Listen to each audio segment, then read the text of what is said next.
नमस्कार, मैं रवि पंडित। इस वक्त मैं नाला सुपारा में हूँ।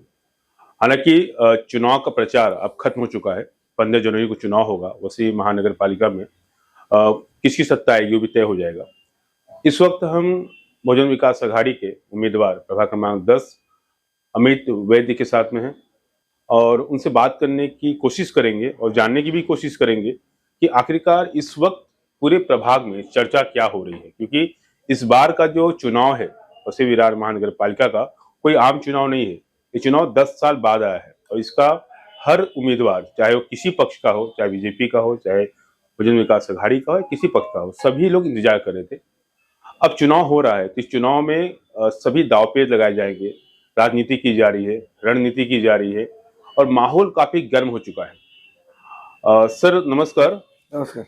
इस वक्त जो माहौल बना हुआ है, मंत्री आके जा रहे हैं, मुख्यमंत्री आके जा रहे हैं, कलाकार भी आके जा रहे हैं, एक्टर्स भी आ रहे हैं, कुछ एक्टर्स आने वाले भी हैं। एक जो माहौल पूरा बनाया जा रहा है, ये समझ में नहीं आ रहा है कि विधानसभा का चुनाव है कि वसी विरार महानगर पालिका का। ये चुनाव इतना टफ क्यों हो गया है? ये हमारे नेताओं की ताकत है। लोक नेता हितेंद्र ठाकुर जी और माजी युवा आमदार क्षितिज ठाकुर जी, ये दोनों लोगों ने इतना सारा विकास काम यहाँ पे किया है। ये उनका डर है। इसके लिए इतने बड़े बड़े नेता आज ये महानगर पालिका को होके सिर्फ 15 साल हो गए। 15 सालों में किए गए काम, वोट विरोधी पक्ष कौन से मुद्दे पे मांगेगी वो उनको भी मालूम है, काम हो गए हैं।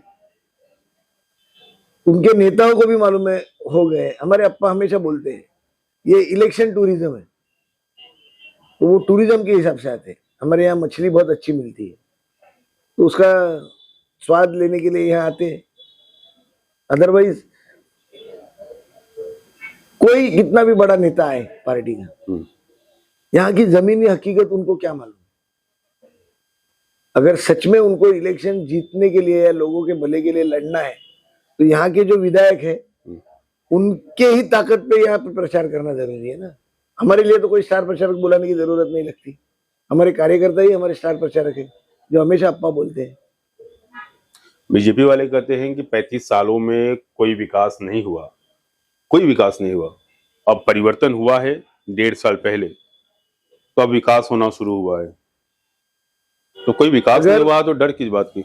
रस्तों पे गड्ढे 1.5 साल वो अगर भर नहीं पाए और उसके बाद भी इलेक्शन के मुंह पे और गड्ढे भरने के लिए नारियल फोड़ना पड़ा, ये भारत के इतिहास में पहली बार हुआ रहेगा। तो 35 साल में विकास हुआ है या 1.5 साल में विकास हुआ है, ये लोग तय करेंगे। जो 3 हिंदुओं के त्योहार रहते हैं, गणपति, दिवाली, नया साल, तीनों त्योहार रास्ते थे ही नहीं, गड्ढे ही थे। नहीं, बारिश था ना, तो बारिश में सड़क कैसे बनता था? 35 साल में बारिश गिरा नहीं क्या यार? 35 साल बारिश गिरती थी ना। उनके सत्ता के आने के बाद पहला बारिश था ना। बारिश कितने बार, हर साल एक बार आती है। अच्छा, तो उसका प्रोविजन उनको करना जरूरी नहीं था कि आगे जाके ये प्रॉब्लम्स हमको आ सकते हैं। बेसिकली ये एक लाट पे चुन के आए हुए, लहर पे चुन के आए हुए विधायक है। इनको जमीनी हकीकत कुछ भी मालूम नहीं है। अच्छा बताइए कि मनोज तिवारी आ रहे हैं, निरहुआ आ रहे हैं, कल मिथिला ठाकुर आई थी, सांसद है, सिंगर है वो। तो ये जो उत्तर भारतीय परप्रांतीय जो है, क्योंकि जब चुनाव हुआ था विधानसभा का तो कहा जा रहा है कि जो परप्रांतीय है उनके वोट बैंक से ही परिवर्तन हुआ, तो उनको लुभाने के लिए वापिस सभी एक्टर्स को लाया जा रहा है, सिंगर को लाया जा रहा है। कितना फर्क पड़ेगा, क्या लगता है आपको? अभी कैसा है, उत्तर भारतीय समाज ने वसई तालुका में कभी भी उनके बाल को भी धक्का नहीं लगा था। जो ये 1.5 साल में उनको मारा गया, उनको पीटा गया और जातिवाद का राजनीति चालू हुआ। तो जो 35 साल में हुआ नहीं, वो ये 1.5 साल में हुआ है। हिंदू मुस्लिम हुआ, उत्तर भारतीय और मराठीवाद हुआ। देखो, हमको ना ये सब चीज करने के लिए टाइम नहीं है। हमको लोगों तक पहुंच के लोगों का क्या काम करना जरूरी है वो हम लोग करने की कोशिश इतने साल से करते आ रहे हैं। और वो हम लोग करते रहेंगे। हाँ, आप जो अभी बात कर रहे हैं कि 1.5 सालों में ये जो हिंदू मुस्लिम का मुद्दा है काफी यहाँ पे हुआ, लेकिन चुनाव के पहले एक चीज सामने आई कि एमआईएम जो पार्टी है ओवैसी की, ये काफी यहाँ पे एक्टिव हो गई। अचानक कैसे एक्टिव हो गई? हुई कि कोई करवाया उसको?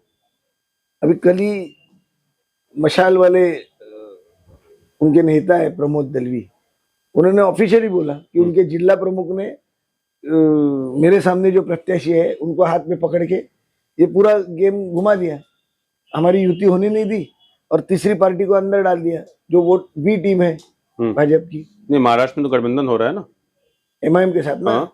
तो ये उधर इधर के मुसलमान बहुत समझदार है, यहाँ के जो भी शांति प्रिय लोग हैं वो समझदार है किसको वोट करना है और किसको नहीं करना है। जहाँ पे आप फिलहाल खड़े हुए हैं 10 नंबर से, यहाँ पे भी मस्जिद है और यहाँ पे भी मुस्लिम वोट है, 25% से 30% तक मुस्लिम वोट यहाँ पे है। तो क्या लगता है, आपको वोट करेंगे? सर हम लोग ने ये वोट बैंक की राजनीति कभी नहीं की। हमारा राजनीति का बेसिक थंब रूल है लोगों तक सेवा देना, फिर वो अपना मतदार रहे या कौन से जाति पाति का रहे, उससे हमको कभी कभी भी 35 साल में 92 में जो लोग यहाँ रहते थे उनको मालूम है, पूरा बंबई बंद था, दंगल हुआ था, वसई विरार में एक भी दंगल नहीं हुआ। तो हमारा एजेंडा बहुत पहले से क्लियर है। आज हमारे नेता हितेंद्र ठाकुर साहब को 99 या 2000 में जब भी विरासराव सरकार को मदद की जरूरत थी तो उन्होंने एक वोट के बदले मिनिस्ट्री भी मिल सकती थी, पर उन्होंने वो नहीं ली। उन्होंने सिर्फ इतना बोला, मुझे मेरे लोगों के लिए पानी की व्यवस्था करनी है। ऑल ओवर वर्ल्ड में सबसे फास्टेस्ट ग्रोइंग पॉपुलेशन अगर किधर रहेगा तो वो ये वसई तालुका में। तो आज से लेके और 25 साल का भी प्रोविजन हितेंद्र ठाकुर साहब ने करके रखा है, क्योंकि उनका बेसिक इंटेंशन है सिर्फ और सिर्फ लोगों का भला करना। आज के 35 साल के हमारे राजनीति में किसी का गरीब का घर टूटा नहीं था, और वादा करने के बाद तो नहीं, कुछ भी हो जाए। ये तो नए परिवर्तन वाले विधायक ने तो वादा भी किया था कि तुम्हारी एक ईट निकलने नहीं दूंगा या टूटने नहीं दूंगा। पूरी 41 बिल्डिंग आ गई नीचे, रो भी रहे थे। रोने से बिल्डिंग तो नहीं बची ना। हितेंद्र ठाकुर साहब ने कम से कम वो तो नहीं किया। नहीं बची, नहीं बचाया, नहीं ताकत नहीं थी शायद नए विधायक की। हमारे नेता में वो ताकत है, वो कैसे है क्या है वो तो भगवान जाने, पर 35 साल से अभी तक कोई भी गरीब का घर टूटा नहीं है। अच्छा, वो टूटने के बाद एक्चुअल स्टोरी तो बहुत बाद में चालू होती है। टूट तो गई, बेचारे रास्ते पे आ गए। उनको रात को खाना भी हमारे माजी महापौर रुपेश यादव है, उन्होंने जाके दिया। खिचड़ी बांट रहे थे रात में। जो भी गरीब वो बेचारा भूखा था सुबह से, उसको पेट में एक दाना देना जरूरी था, जो हमारे रुपेश भाऊ ने किया। उसके बाद रुपेश भाऊ ने क्षितिज ठाकुर के मार्गदर्शन में हाईकोर्ट में एक पीआईएल दाखिल किया, और उसमें वो लोगों को कहाँ रखना है वो न्याय हमारे पार्टी ने ही करके दिया। नो डाउट क्षितिज दादा और अप्पा का वो मार्गदर्शन में किया था, बट लोगों के लिए आगे दुख में भी और सुख में भी हम लोग खड़े रहने वाले लोग हैं। तो मैं मुद्दे की बात करता हूँ, जहाँ आप फिलहाल अभी हैं, यहाँ पे अधिकांश जो इलाके हैं, बस्ती है, स्लम इलाका यहाँ पे काफी है। कल को डेवलपमेंट के नाम पे उनका भी अगर तोड़ा जाता है, क्योंकि मोस्टली सही बिल्डिंग को C1 का नोटिस मिला है, धोखादायक इमारत, फिर वो तोड़ा जाएगा, फिर वहां पे क्या बिल्डिंग बनेगी, क्या बनेगा? तोड़ा जाएगा नहीं सर, उनके एजेंडा में ही है कि गरीबों को घर खाली कराना है। क्योंकि उनका 2 या 2.5 महीने पहले यूट्यूब पे आप वीडियो चेक कर सकते हो, यहाँ के जो पालक मंत्री है उन्होंने तो क्लियर कट बोला है कि बहुत बड़ी तोड़क कार्रवाई हम लोग करने वाले हैं कुछ महीनों में। अच्छा, तो ये तो मतलब बॉटम लाइन है उनका कि नहीं, तोड़ना तो है, गरीबों को रास्ते पे लाना ही है। ऑफिशियल है ना, आप यूट्यूब पे चेक करो। नहीं, गरीबों का घर तोड़ना है कि जो अवैध बना है उसको तोड़ना है? गरीब या अवैध, रास्ते पे गरीबी आने वाले हैं। मतलब अवैध इमारत में गरीबी रहते 100%। एक मुझे बताओ, जिसके पास 40 लाख रुपया है, 50 लाख रुपया है, वो 5-10 लाख वाले फ्लैट में क्यों रहने जाएगा? वो 40-50 लाख, जो 5 लाख में फ्लैट लेने वाला है वो 50 लाख का फ्लैट ले नहीं सकता, तो वो बेचारा 5 लाख के फ्लैट में ही जाएगा। अब तो आधा वसीम विरार में मतलब 70% अगर आप देखेंगे और 60% देखेंगे आप, लोग ऐसी बस्तियों में, बिल्डिंग में जो अवैध कहा जाता है उसमें रहते हैं, तो क्या पूरा वसीम विरार तोड़ा जाएगा? शायद हाँ, एजेंडा पे तो वही है।